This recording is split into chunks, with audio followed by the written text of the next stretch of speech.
This meeting is being recorded. Hi, everybody. My name is Jason Norman. I am Programs and Events Coordinator with the Writers Guild of Alberta. And welcome to Controversy at Noon. It is noon. It is February. It's our first of these of the year, and we're doing them quarterly this year. I'm very excited to talk about AI stuff with our guests.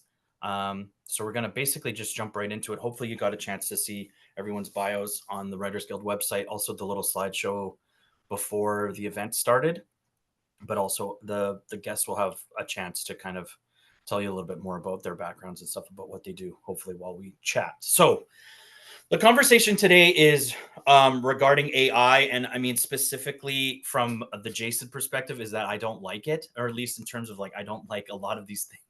I don't like a lot of these kind of options that are being presented to us. Let's just put it that way. But just to kind of make the parameters a little bit smaller, we're talking about AI. The term AI right now, the way it's being used is we're not really talking about robots and intelligence in that way and about computers or things making decisions on their own and kind of being autonomous. We're really just talking about basically computer programs and large language models and things like that that are basically able to work really fast and therefore come up with their answers and decision making a lot quicker than what we're used to with the kind of programs that we've been using in the past 20 some years. And then we'll kind of start from there. So David, is that kind of are those parameters, do those sound good to you in terms of like the conversation when people are just using the term AI? Is that kind of what people are talking about right now? Yeah, I think so. I mean, I would just, while you were saying that, I was Googling AI movies because I was like, what actually are the movies people are making? Horror always does a good job with this sort of thing. So I was looking and there's one called Afraid with the AI in there highlighted. So, That's which, right. which I haven't seen yet, but I'm going to watch soon. It looks terrible and fun. But yeah, I think we're talking about AI on a different level, and hopefully I can get into some of that. But most specifically, what I'm interested in is generative AI, which is the technology behind chatbots like ChatGPT or Gemini, Claude, and large language models. So the training and data sets that these things are built off of. To add some nuance, I was going through the email thread that we had for this conversation this morning just to prepare and think. And I noticed in there that there was a statement attributed to me that says that my position is that Indigenous studies and Indigenous literatures can only be improved by the use of AI. And that might be a little strong. I'm certainly not an AI doomsayer, and I have spoken publicly about the potential of AI as an accessibility tool for students and a tool to be mobilized against colonial gatekeeping. And that colonial gatekeeping that's particularly masked behind things like proper English and good grammar. So to give a little context for those who didn't read the bios, because I'm certainly one of those people who never reads a bio before going into a talk. I'm an associate professor at the Institute for Critical Indigenous Studies at UBC, where I am right now on beautiful Musqueam territory. I do research and teaching in new media and digital storytelling. And some of my more recent research has been on AI and what it means for our community working here. I've been trying to tease out for myself some of the complexities and nuances of these arguments and sort of pushing past this binary that we so often encounter, which is like AI is bad or AI is good. And so what exists in between those? And I have, like I said, I have talked quite publicly about the potential for AI as a tool for our students and for as a writing assistant, as brainstorming as a way to get ideas onto the page when ideas don't come easily. I come to this really, I was thinking about it as I'm somebody who was diagnosed with really weapons grade ADHD when I was in my 40s. Um, and it was only then that with that diagnosis, that I began to see how much of the anxiety and depression that I suffered as a student, an undergraduate and graduate, was wrapped up in my relationship to writing. I love what I do, and some people, I think, I have a job, so I think some people think I'm kind of good at it. But so much of the writing that I've done, including my dissertation and my first book, were only accomplished through brute force, deprivation, and suffering. And there's a whole tradition of writing that glorifies that, right? Like Thomas Mann even suggested that a writer, is a quote, a writer is someone for whom writing is more difficult than it is for other people. And I admit that I perpetuated that myth when I was a teacher, that if writing wasn't a struggle, then students weren't doing it right. But as I've learned more about the nature of my own ADHD and thought more about my relationship to writing, I have a bit of a different perspective on that process. Because the fact of the matter is that I actually enjoy writing quite a bit. It's what got me here in the first place.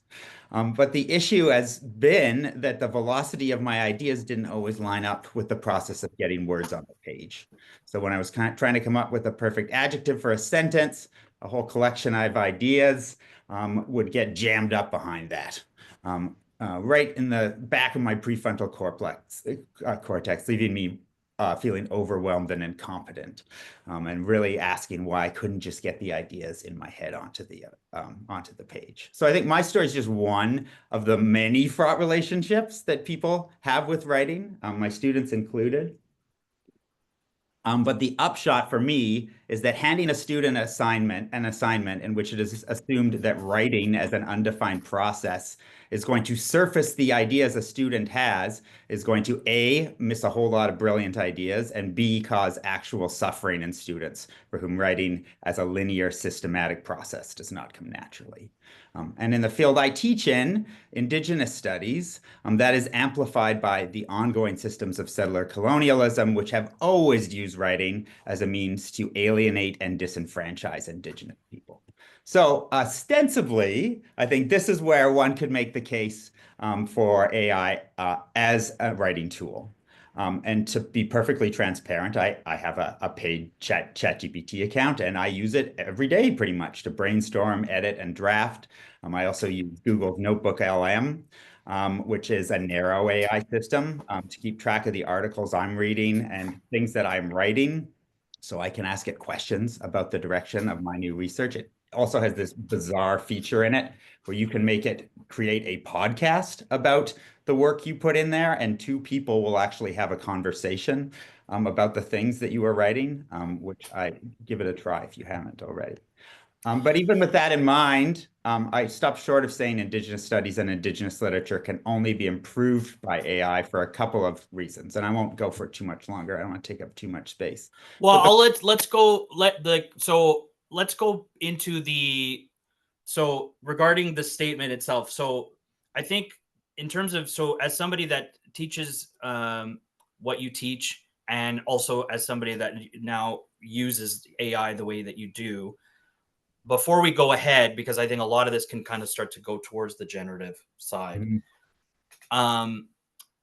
We're talking about these computer models, these language models, these ChatGPT types of things are built on a system. They're also built by, they're built by humans, but they're built on a system that, would you agree, has basically the same amount of possibility for things like bias and misinformation and things like that, because they're still built by, or at least built by people, built by people that are basically within the system. Like you're talking about a colonial system, which is basically like there is one way of talking correctly, there is one form of knowledge, there is one kind of fact about history, and then it takes all of that and puts that into the programming itself.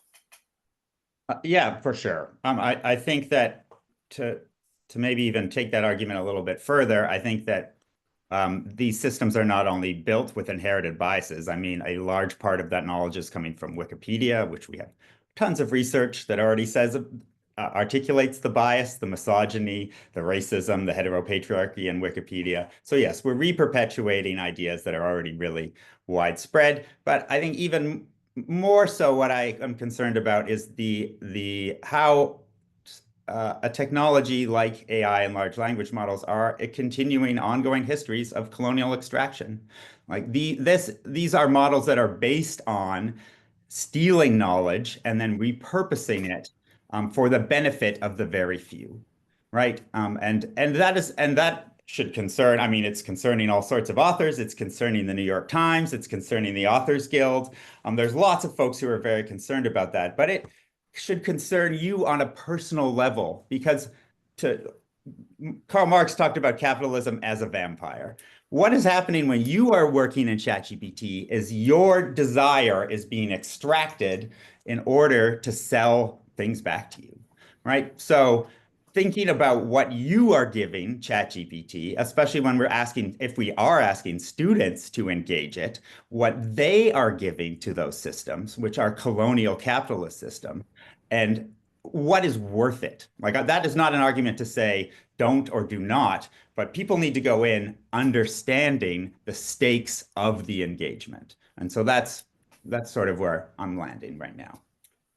Yeah, exactly. And I would also say, and I think we'll come back to this, is that I mean, just the understanding that the just because these things, just because the idea that AI may or may not be an inevitability in terms of the way that we use it in everyday life, that the people that created these things or are trying to sell you products that use these things have your best interests or the best interests of the planet at heart, or specifically artists. So Neil, I'm going to come to you. Quickly, I just wanted to say, I didn't say this at the beginning. We'll probably have some time at the end for questions from everybody that's watching. And it's probably best if you type them in the chat and then I can read them out. If you do want to speak, you'll probably be on the recording and then you'll be on YouTube forever. So just so you know that. And if you don't have your cameras off already, you can probably keep them off because it probably makes the computers go faster, at least my scientific brain, from what I understand. So Neil, Writers Guild of Canada, no relation to Writers Guild of Alberta. What you do is actually, I mean, there's a lot of things that you do that are, of course, the same in general, but it's a completely different organization. It's a completely different thing. So briefly, we want to talk about what you do at the Writers Guild of Canada. Sure. Thank you, Jason. Happy to be here. Thanks for inviting me. So the Writers Guild of Canada is the guild that represents about 2,500 English language Canadian screenwriters. So the screen component obviously is the major thing for us. It's film, television, predominantly in Canada. It's television, in the English market. In Canada. And I think, as a guild, which is, a form of a labor union, we are primarily interested in the economic interests and concerns of our members.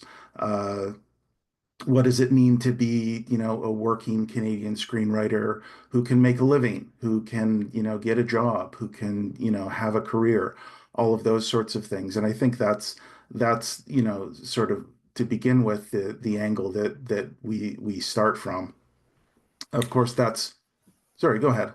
No, you go. Keep going. Yeah, I was going to say, so of course that's, related to then there is since we're a creative guild, our members are creative workers. They're interested in the creative health of their industry and their career and their jobs as well. So that's something that we also engage in. But at the bottom line, of course, is the economic health and well-being of Canadian screenwriters and the existence and ability of an industry for them to work in, develop their careers, and so on. So that's the orientation. And so, we have two main tools through which to, achieve the kind of objectives we want to. One is our collective agreement, which is between the Writers Guild of Canada and producers. So it's Canadian producers who engage Canadian screenwriters to work on film and television. We have a collective agreement between ourselves and them, which sets out the basic terms and conditions of that engagement. And it includes things like guardrails and protections around artificial intelligence. It includes the ways in which artificial intelligence, or in particular generative AI, which is the real crux of the type of AI that we're most interested in, can be used or not used. And I think the other piece is public policy. So that's the area that I'm more engaged in. That's my specialty. So things like, what does the Copyright Act say about artificial intelligence? Is generative AI produced material, is that copyrightable? Or is it more like public domain where nobody owns it? That's a discussion. Is the use of copyrighted content to train generative AI systems, is that copyright infringement or not? And funding, for example, cultural funding programs like in our industry, it's the Canada Media Fund is a big funder of what we do. So is Telefilm Canada.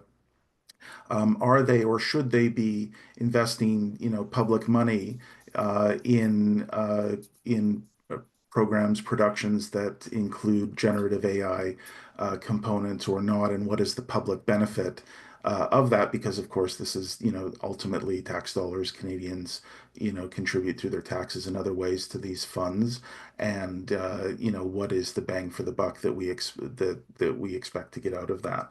So that's the broad landscape for me. And I'll just add to that I think because we are so concerned about the economic well-being of our members, we have tended to be pretty negative, let's just say, about AI. We are not folks who are seeing from our perspective. We're seeing more risks than opportunities, let's just say. We're more concerned about the ability of Gen AI to eliminate jobs or to reduce, the payment and benefits from those jobs, or to make it more difficult to work your way up through a career progression from somebody who has their first gig to somebody who might be a senior showrunner on a major, Canadian drama. And in particular, the potential for AI to be a tool that's used to erode the more junior level, entry level, and mid level writing jobs that then lead to the senior jobs, which may be less at risk, but the sort of conveyor belt of talent from the more junior and entry level jobs to the higher ones will be disrupted. So I think that's my perspective. So, and Valerie, you're being very patient. I'm gonna get to you very quickly, and then we're gonna snake back. So we're getting closer to generative AI, the idea of what it can do, what people want it to do, what people don't want it to do. And you, as you said, you represent screenwriters, and I would recommend, if people look at what Penguin Random House Canada, the agreements that they have with these different companies about using basically the works of their published authors to train these language models for these AI companies. So there's things that are happening in the literary world, obviously, as well. But because we have you here, Neil, so generative AI, we're getting there, but what are the things you're starting to see now that are AI adjacent, or these kinds of things that they're putting their toes in the water of AI, that are of concern to you as the group, and or maybe just concerning to maybe just more specifically your membership? So, one of the elements in our collective agreement currently is that writers warrant that their work is not generated in whole or in part by AI. So we're saying our members are not using it to generate writing materials. As a research tool, that may be a different thing because that's gathering information that may ultimately inform, one's ideas about what to write. But that, to my mind, is not generative AI itself finding its way into writing. That's an information gathering tool. So writers warrant that. Um, and I think the orientation of our members, as I said, has been pretty negative to the use of AI. I know there are some differences in different individuals may feel differently, and of course, different groups of creators may feel differently about it. But the feedback we're sort of getting is, we'd frankly prefer if this technology didn't exist, and we don't want to use it. It's not a tool that is seen as beneficial in any meaningful way. So I think we're not hearing our members say this is how we're using it because they're not generally using it to our knowledge. We are, of course, hearing from some of the other elements in the film and television system, like producers who are saying we want to be able to use this tool, making arguments like, AI output should be copyrightable if there's a significant amount of human, work that's then done subsequently to the output to render it, a human creation to some degree.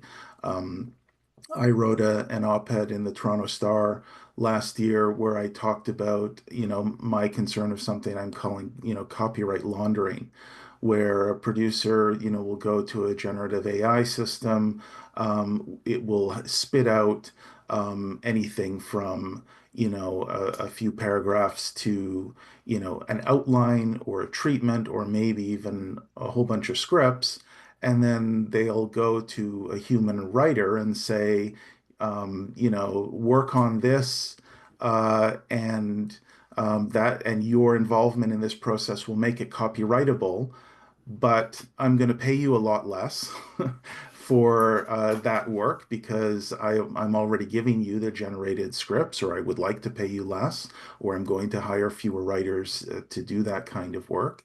And then we just sort of have, I think, a debasement of the writing process, at least in the professional context, where it's, where humans are potentially going to be relegated to, copyright laundering operations in which they just put a minimal amount of human effort into the process in order to make it copyrightable, and the producer on their end, potentially saves money. And so, AI is simply a money-saving tool to cut people out of their, working situation is not a good situation for us. Yeah, I think that's the best thing to say before we come back to you is I love this the idea of laundering, the idea of this human the human shield for kind of just the laws of, like you got a computer anyway. I'm really glad that we can think of lots of ways to kind of help management and help kind of executives make lots of money. So Valerie, thank you for being so patient. So I don't expect you to speak for basically every reader, every book buyer in the world, but you are somebody that has a business selling books to people. And I would like to know if you have opinions on or things that you have heard about what what customers of yours think about the possibility of reading books written not by human beings at all. Yeah, thanks, Jason. Hi everyone, my name is Valerie. I have an online bookstore. It's called Tusome Books, where I sell books written by underrepresented authors, and that's anyone who identifies as queer, or people who have disabilities, people of different races, and anyone else who's marginalized or underrepresented in some way. So that's my business. So thanks, Jason, for your question. So I think somebody asked a question at the very beginning there that I thought really reflects what you're saying right now. Just what is the climate, right? What are my customers thinking or feeling about AI? And I think what is happening is, and I don't know if it's just partly because we, as Neil, I think you had mentioned too at the beginning or at some point when you were talking, that the publishing industry in general has kind of just leaned towards the negative of AI. And so I think readers in the same way are kind of leaning that way. People definitely prefer to read books written by people, not books written by AI. And I mean, I'm not here to say that's good or bad, but I personally, I think just to speak for myself, I think that it's not a good tool, but it's also not a bad one. Like I'm not against it or I'm not for it. I think I'm more in the gray. There's definitely uses for AI. There are ways that it can be very helpful to readers, to writers. But of course, there are also a lot of challenges and things that need to be addressed, including biases that could be embedded in the technology just because they are built by people. So yes, readers in general, my customers so far are concerned with, reading books written by AI, or even not necessarily written fully by AI, but maybe AI assisted. They'd rather read books written by people. But I do think that a lot of us just have fear because we don't, or we haven't really researched or read a lot about AI and how we can use it in a way that doesn't impact us as creatives. So the other aspect of what I do, I sell books, but I'm also a writer. I went to the University of King's College, did my MFA, and I'm currently working on a book. So I am also looking at AI as a bookseller, but also from the perspective of a writer. Do you think that underrepresented, these voices that are published that you sell in your bookstore, do you think that underrepresented authors have a better chance in the world in competing in a marketplace that also then has AI written material? And AI written material, I'm assuming that also claims to be from underrepresented. Like, I'm not, you know what I mean? Like, do you think that, is this competition, would that competition only benefit one side and not probably the side that we're thinking of? I think AI, in a sense, kind of breaks down a barrier to entry for underrepresented authors. I think it's also helpful. So it can help people, if you're if you're trying to do your research, or if you need support as okay. What I'm trying to say is that you can use AI as an assistant in whatever capacity you want without it taking away from your creativity. And I do think there's opportunities there for underrepresented writers to, I guess, get assistance without having to go through traditional publishing.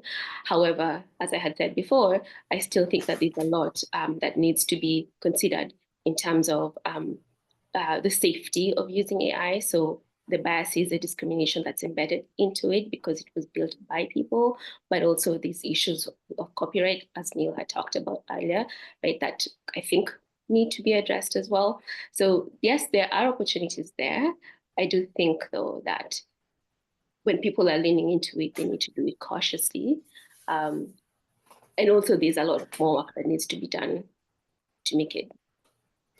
Okay, so I think we're all doing the same thing a little bit, and I think I'm doing it as well. I'm very curious about this, but so I just want to get a quick one-word answer from everybody, and then I'll come back to the rest.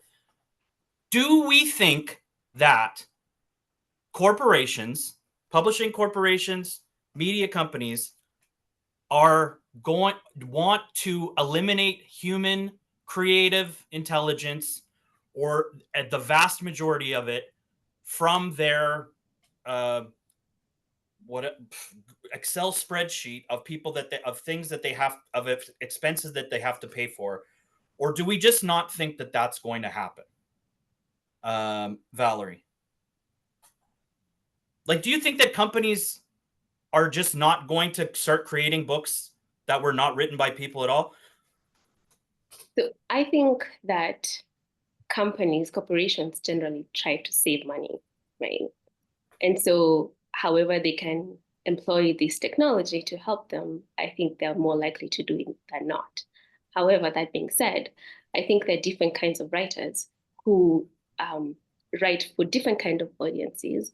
And there are some writers who their use of AI would not have as much of an impact on their readership than others. So let me try and give an example. I was watching this video where a scientist was saying how he's so happy that there's AI now that he can just do his research and do his experiments in the lab and then employ AI to kind of put together his book. And his argument is that the people who are reading his work are people who are interested in the findings, not necessarily the way the writing is done. But if you're someone who's writing fiction or a memoir or something more creative, as a reader, I'm looking for that soul, the soul that you bring as a writer into the book.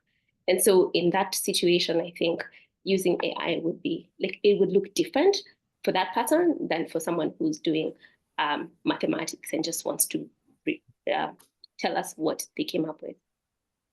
Okay, got it. Thank you. We're very interested in people's research. Neil, same question.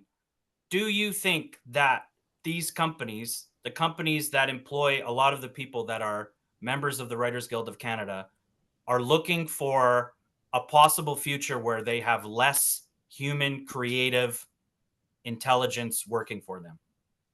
I think they're looking for a possible future in which they have lower expenditures and therefore higher profit margins. And I think it's really that simple.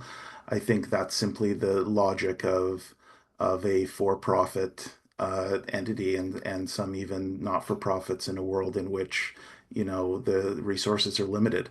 So I think it's to me it's simply a truism that if somebody can save money using a particular tool, they're going to look at doing that. You know, the real question is going to be on the audience side. You know, are people actually going to respond to that sort of thing and want to watch AI generated films and television, read AI generated books? And then on the public policy side, are we going to orient our public policies in such a way to allow that or expedite it or incentivize it? And on that front, I think, you know, the answer is that we should not be doing those things. Copyright, as you know, copyright is a law, but it has a public policy rationale behind it. There are two sort of broadly accepted reasons for the existence of copyright. One is to incentivize the people to do the kind of work necessary to create copyrightable creations, and the other is this notion of the natural right of somebody to sort of reap the fruits of their labors. If they do something, they have a right to sort of own what they've made. One is sort of society focused, the other is sort of creator focused, but neither of them are really engaged by AI. We don't need to incentivize AI itself to create. It's not sentient. It doesn't have intentions, and I don't think that that we need to incentivize AI-generated works. We're seeing that there is a proliferation already. That AI is quite happy to spit out mountains and mountains and mountains of stuff. It doesn't need copyright law to do that. So I think we need to look at our public policy mechanisms and make considered decisions about what kind of world we want to have in the generative AI era. Because we do have choices we can make at the policy level. We are not, in my opinion, bound to simply do whatever the technology tells us we have to do.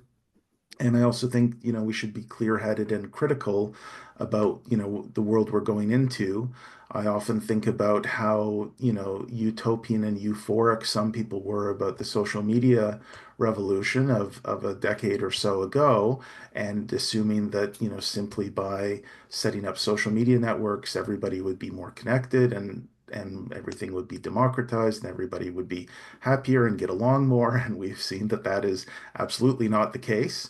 And now we're I don't know if we're trying to put the genie back in the bottle or what we're trying to do with social media, but I think we need to be more critical about the impact that AI could have on our society, and that includes, of course, our our work and our jobs.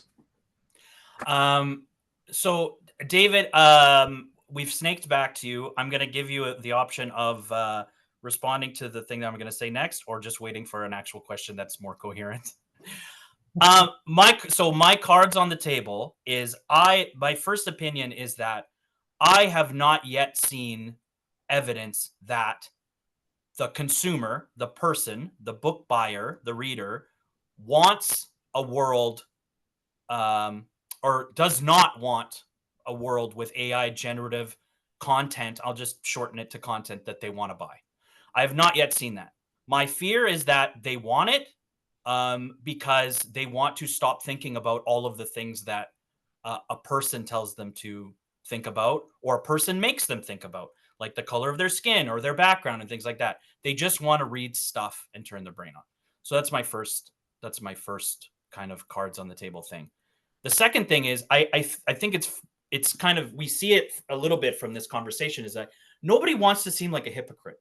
Like, nobody wants to be like, I came on this Zoom thing and I said AI is bad, we should never use it, and then I went and asked Google like how to get to the restaurant, or like everybody's doing this thing where they're like, I kind of do this or I kind of do that.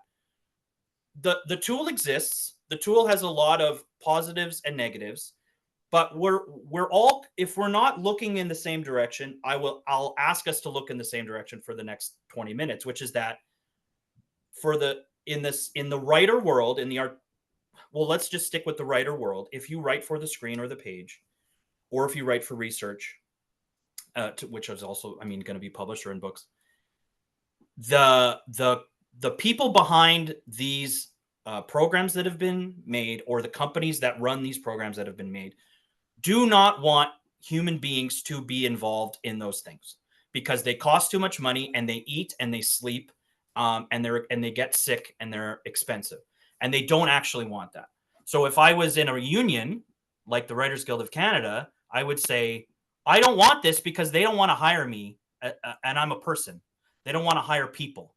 And my union should stick up for that, just the same way that auto unions fought for certain things with like automation and stuff like that. Like, but nobody wants to kind of be a hypocrite and just say, I stood up and I fought for this thing that I'm going to use every single day. So I see that a little bit. So I don't know, David, if you have anything to say about those statements, or if you just want to wait for an actual coherent question. Well, I think there's like one thing that we should surface is that there's, on the one hand, yes, AI is profit driven. There's no two ways about it. And capitalist driven technology is driven by the bottom line, and the bottom line means the erasure of labor. So I think we can all agree that AI is actually about getting rid of labor to improve people's bottom line. That is out there in the universe. The thing that gets overlooked a little bit too much is that the AI utopias like Sam Altman have a deeper argument there. And I'm not agreeing with this argument. I think it is just as foul. But the argument is that AI is actually the end of labor. It is almost a communist argument, right? That we will produce a world where people don't have to work, and therefore, and again, this is not me, this is where that argument is coming from, we have this like platonic universe in which writers can just write, right? That there'll be this universe where work doesn't exist, and so you can just, if you want to be a painter, you can just go and paint. It will be a pure and intentional idea. I think that's horseshit, and it is not a truth. But that, I think we need to acknowledge that that is a lot of the logic that is being driven here.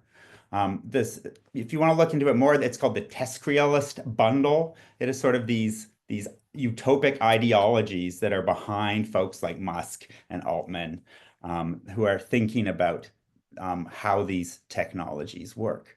I think there was this great question in here earlier from Nadine about how do we encourage young writers in this moment? Like, how does it mean when we have a universe where AI is just making the things? And I'm still driven by the fact that, like dead internet theory. Like, if we are going to live in a world where it is just the internet regurgitating itself to produce new content, who wants to read that? There are people who are always going to want, to numb their brains after the day at work, but I do not subscribe to a society which is only about numbing. I still believe in a society where people turn to the arts as a way to reconnect to one another. And there is some fetishization there in about what writing is, but for those young authors like Nadine's daughter, like we need people to articulate their point of view in ways that we have not seen. We need them to connect us to their hearts and minds, because an internet that is only driven by this Uberos model, the snake eating its own tail, is a messed up reality that I do not want to live in, and that I don't want my kids or my students to live in. That's a great point, and I'm sorry that I don't get to look at the chat because I get way too confused, but I definitely see the little number that goes up. So I like when people are trying to keep both things going. They're trying to keep the chat thing going. So I want to go a little bit quicker so we have time for questions. But David, I just want to take a step back because I think some of the things about, so like we there's a lot more to say about generative AI, but some of the stuff I was reading about you and Indigenous studies, and also it's specifically in terms of like AI models and knowledge keeping and Indigenous people kind of controlling, I don't want to say controlling their own AI, but basically the way that there is more than one way to get to the truth or to present knowledge or to kind of disseminate knowledge. And I think that is one of the problems with the AI stuff that we're looking at now. It's kind of built on these kind of same systems that exist. So I just want to know, or I want you to talk a little bit more about the possibilities that exist for when you're talking about Indigenous people and Indigenous groups using AI for the purposes of, I think, knowledge keeping, I think is, if that's kind of what I'm getting at. Sure. Maybe more so knowledge mobilization or knowledge dissemination. I think that it has to start from a data sovereignty model. I'm not going to get into the specifics of that, but this is an argument that goes way far beyond technology and certainly beyond AI, but thinking about how Indigenous people have sovereignty over their data and they can self-determine how data is mobilized. And that is just foundationally not the case in a model like the ChatGPT model, right? Like once you give that data up, it is absorbed into the colonial capitalist system. So I think where I see possibilities for AI are moving away from this AGI model, right? This notion that we're going to move towards a omnipotent being, the fantasy that we talked about not talking about at the beginning of this, but that is what Altman is driving towards, right? Like people are saying we're going to hit AGI this year, but is looking actually at narrow AI models. And narrow AI models are systems that are created internally in which knowledge can be put in, and the systems for interpreting that knowledge can come from a localized community. And so there is a way to think about how, there's tons of communities that have these massive archives of newsletters that have never been digitized, and that would be impossible or very difficult for anyone to go through and parse all that information. But having a system that was under their control and an algorithm set by their parameters in which that data could be entered, and then people could query it or have a conversation with it, right? A system where a youth could ask a question and then an answer would be generated through the data given by the community. There is potential for engagement with knowledge in a sovereign way. There's still problems associated with that, but If we are looking at a model that can serve community and, Indigenous communities, any of vulnerable communities, we are looking at a narrow model, which means a model that is designed internally, and not just has internal content, but has internal algorithms and processes for parsing that content. Thank you so much. I love the idea of data sovereignty. Neil, I want to talk about Back to the Future 2 for 60 seconds. So in the movie Back to the Future 2, the actor Crispin Glover plays Michael J. Fox's dad in the first movie. He didn't want to be in the second movie, and they said, that's fine. We'll just use all the footage of you from the first movie and put it into the second movie. And that was in the late 80s or early 90s. And he sued them because he said, you can't use my stuff, my face, my likeness without my permission. And now they still, and then he got paid basically. And also they showed that you're not allowed to do that. Just because you have this footage that exists, it doesn't mean you just get to keep making Back to the Future movies with Crispin Glover's face on, things like that. What we're seeing a little bit now in the creative world is these companies that are saying, like I mentioned about Random House, Penguin, where they're saying the models, the AI companies can use the books that our authors have written to train their models to ... Everyone's being kind of shady about what that is. They kind of talk about they're trying to help make like chat bots better, or like give people really personalized book suggestions by using all this information. But I think really what they're doing is they're just using all of that data to train AI to write better books that Margaret Atwood isn't going to write, or people like that. And companies like Penguin Random House are saying, well, as long as we get some money from this thing that's going to happen anyway, that's a good thing.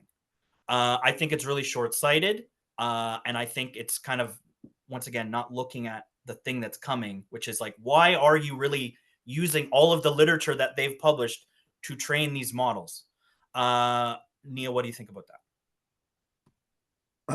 Yeah, there's a fair bit there. I think, that maybe the theme that you're getting at, or at least, what I heard, is the potential for people to have rights or some sort of interest in uh, perhaps something other than a direct, a traditionally understood copyrightable creation.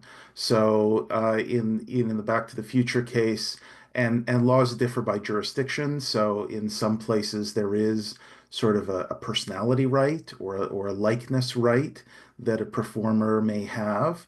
In other jurisdictions, that right may not exist at law. And of course, when it comes to writing, or any other, creative, form, people have a style, right? Obviously, one of the things that people seem to enjoy doing with AI is adding prompts and saying, give me a poem in the style of this other poet, or give me a painting in the style of this other artist. And it's in some cases, creating outputs that seem like that what that person would do.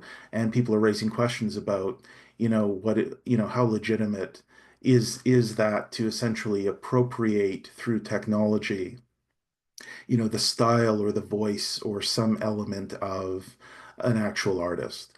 Personally, I that scares me. It creates another way, I think, to disenfranchise, human creators from the process. If somebody feels like their favorite writer, they really wish they had written a book or a screenplay about a certain subject that they never did, that person, could go in and try to get AI to create it. In copyright, there's something called moral rights, which are seen as non-economic rights that protect the voice of the artist. There was a famous Canadian copyright case where the artist, I believe is Michael Snow, created sculptures that are currently hanging in the Eaton Centre in Toronto of a flock of Canada geese who are coming in for a landing. And they're suspended by wires in the middle of this atrium-like mall in the Eaton Centre. And there's about a dozen or 2 dozen of these sculpted geese sort of flying through the space. And the mall management one year decided to celebrate for Christmas, tying little Christmas ribbons around the necks of all of the geese. And Michael Snow sued them on the grounds of moral rights, saying, "You're changing my vision, right? You're changing my piece of art." And in that case, it wasn't a question so much of who owned the sculpture, because Michael Snow had sold the sculpture itself to the Eaton Centre, but the Eaton Centre had then gone and taken something that they had ownership of and changed what it was, in a sense. And that's the type of thing that moral rights are engaged in. So that's a precedent, I think, for looking at these issues of appropriation of voice, appropriation of style, however you want to put it. And I think it's definitely, a big issue when it comes to generative AI. Thank you, Valerie. We're gonna have go to questions after Valerie here. So on your website, you talk about the website for your bookstore, the online bookstore. You talk about intentional reading. Do you want to just talk a little bit more about what intentional reading is, and also why it's important to that? Because I think like I said, you don't represent all booksellers. You don't represent the consumer of books in general. But I think consumers in general do have a lot of power, more power than they think they have when it comes to a lot of these things. So what is intentional reading, and also why is it important that readers support the kind of writers that you sell at your store? Okay. So intentional reading refers to being taking the time to widen the scope of our reading. So usually, or over the years, a lot of books that have been in front of people and people have easy access to are books written by the white male heterosexual person. And so the idea behind intentional reading is to get more readers to not only read the things that they already do, but also expand so that they're reading. So for example, if you're into romance, you're not just reading romance by a white male author, you're also picking up a book written by an author from Nigeria, or an author with a disability from Australia, or that kind of thing. So the idea behind this is that the wider you read, the more voices you listen to, the more informed you become, the richer your perspectives, and also it influences the way that we connect with each other, and also in our spaces of work or whatever spaces you occupy where you have some form of leadership or influence, you have more, you're more informed about different perspectives and different ways of living, so that you're making decisions that are kinder and more sensitive to the people in those spaces with you. So that's the idea behind intentional reading. In terms of AI, when I said earlier that I think a lot of readers are, at least readers in my space, in my community, are more interested in books written by people, it ties into intentional reading, because the whole point of doing intentional reading, whether you're reading fiction or nonfiction, the idea is to listen to other people who are different from yourself. And so when you get books by AI, it's not doing what we set out to do, right? So intentional reading is definitely, I guess, you're able to do it better if you're reading books written by people. I think that answers the question of your second question of how. Yeah, I think that's great. Yeah? I think that's great. Okay. Thank you. Let's look at this massive chat. If you have a question, type it in the chat. There's already quite a few in there, Jason. Michelle started with a good one, and I think it's kind of been touched on a little bit. But yeah, I would start with Michelle's, the very top there. The top. What does the panel think about the? I recently read the 20th book in a much-loved series by a well-known Canadian author that was well within their usual style, but shockingly below the usually usual quality of plot, dialogue, etc. Very repetitive without the usual heart, like it was written by AI. There is a large halo effect. Most critics praise the book as usual, but other readers online have noticed. So I'm interested to know what the panel thinks about this risk to an author's reputation, regardless of whether they did actually use AI or not. Anyone can feel free to take that. I think the idea is that basically, like, because someone mentioned the genie being out of the bottle, is the idea now that because we know that AI is writing some stuff, is there a danger that if I read something by an author and think it's bad, that even if they didn't use AI, that I will think that they used AI? Yeah, I think that's a real potential for the larger debasement of culture, right? Like now there people are going to be suspect, constantly. If I didn't like that, is it because it was AI? I was just looking at something on the internet today where somebody had posted their art, and the question was, oh cool, which AI engine did you use? And they were like, well, this is my art. I didn't use one.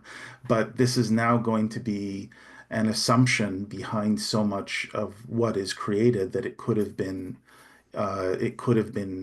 used. So I think I worry about that as a society where how we're going to value culture and human creation in light of all of that ambiguity. I want to just, it's a great question, Michelle. Thank you. And I think we are already seeing it in the university in a slightly different way. But the fact of the matter is this kind of argument is being mobilized against students who did not necessarily use AI, but who teachers suspect of that.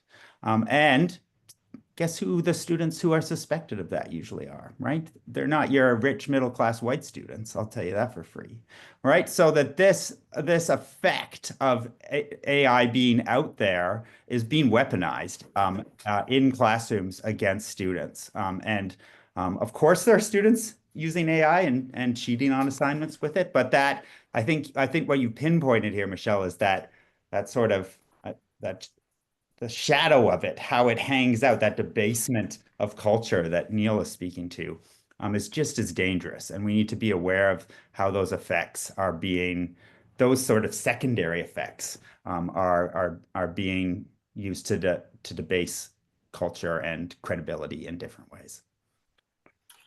It's also like when you talked about in academia, just the idea that it goes back to this idea that there is one type of knowledge, there's one way of knowing something, there's one way of communicating. And if something doesn't align with that, it immediately is considered, well, it used to be like bad or incorrect or incoherent. And now we could just say, well, you didn't even do it. It was AI that did it, which creates, a big other problem. Should we have a law that all publications have a label that states that it was either a human creator or AI creator? Any thoughts there? Should we have label, like even books? Should we have labels on books that says detailing in what ways, if at all, they used AI, even if it wasn't generative? Anyone? I think it makes sense to label content. I think the challenge will always be um, the people who decide to try to game the system or work around it, or what that would mean, from if it was a law, what that would require. And I think the other challenge would be there is going to be stuff that is partly AI generated, and then partly human created. And I think that type of stuff should be labeled as well, but there are going to be debates about then, if it was 5% one and 95% the other, does it get a label or not? I think the reality is going to make it challenging, but I believe in the principle that people should know what is in the marketplace, what they're consuming, whether it was created by a human or not. I think that's important information. Yeah, going back to the thing I said before, is I think that we should, because I still think that I want to know if people do want it. So put it on there just to see if it sells, because I'd like to know if it does start to sell, because like I still think that people do want stuff written by AI. They don't want to get fooled though, right? They don't want to, I can't believe it's not butter situation. They don't want to read something thinking it was a human and then find out, oh, it's not. But I do think they want to buy something written by a robot that they know was written by a robot. I mean, that's my one. David, did you have something? Yeah, no, I just have to say goodbye. I'm sorry. I have another meeting that started at the hour. So my apology. This has been a really great conversation. I wish I could stay. Thanks to Neil and to Valerie for all the insight. It was really great, and for all the questions. But yeah, I've got to run. Thank you. Thanks, David. Thank you, The lunch hour is over. Yeah. I wanted to get to one more. Ruth had a question before. I think we'll probably end here about. They wanted to know just how sophisticated. Do you have a projection on just how sophisticated work written by AI is going to get? Because the idea that, you know, there's one thing to mimic kind of just human language, but how do you mimic creativity? How do you mimic creativity? And how good is it going to get at doing that? I don't know. I feel like that's a question about where the technology will wind up that I don't feel like I can predict. I've been on some of these types of panels before, and part of me is sort of like, if we get to that point, then AI will be on the panel with us. They'll be answering the questions. And if that sounds weird, and it does sound weird, I think, what does that say about, where all of this is headed? But I don't know. People are always predicting things, and then stuff happens. Yeah. Valerie, do you see a time when there is a shelf, a virtual shelf in your bookstore, or a virtual area in your bookstore where there are books written by, like, solely written by generative AI, for sale? Do you see having that for any reason, even as a novelty? Well, I think at the moment, the answer to that question is no. I don't have books, like even the fact that we don't really have a way that books are tagged, that these were AI generated or AI assisted. So there's really no way to tell at the moment, other than, reading through and thinking, oh, there's a lot of repetition, so we think maybe this was written by AI. So as things stand now, no, the books that we're carrying are books written by people. And my whole goal as a bookseller is to showcase books written by groups, like underrepresented authors. And so I will maintain that. But I was going to say that I think at some point there might be in the industry a way to tag these books so that we are able to tell that these are the books that were AI generated or AI assisted. At the moment, unfortunately, it's kind of a guessing game. I think Penny just asked, do you know if AI is trained on books by your authors? Books about women's issues seem to have been bypassed. I think you just kind of said that, where you don't really know about the books that you sell if they have. No, I didn't say I don't know if the books that I sell have. I just said that the books that are being published right now, like we don't really know. There are no books that have been identified that they're written by AI, other than I think some self-published authors, though, they do say it themselves if they did use AI. But generally speaking, I was saying there's no way of identifying those books. Got it. Thank you so much, Valerie. Thank you so much, Neil. Thanks to everybody that came today to listen. We did about an hour, and we could have obviously done a lot more, especially just with all the activity that was going in the chat. Thanks again. You can take a look at the Writers Guild website for the bios and stuff of the speakers, and you can check out their work and research and things like that through there. And the next Controversy at Noon will be in May. And look forward to seeing you all there. But thank you very much, Neil. Thank you very much, Valerie, for taking the time. And take care, everyone. Thanks. Thanks for having me.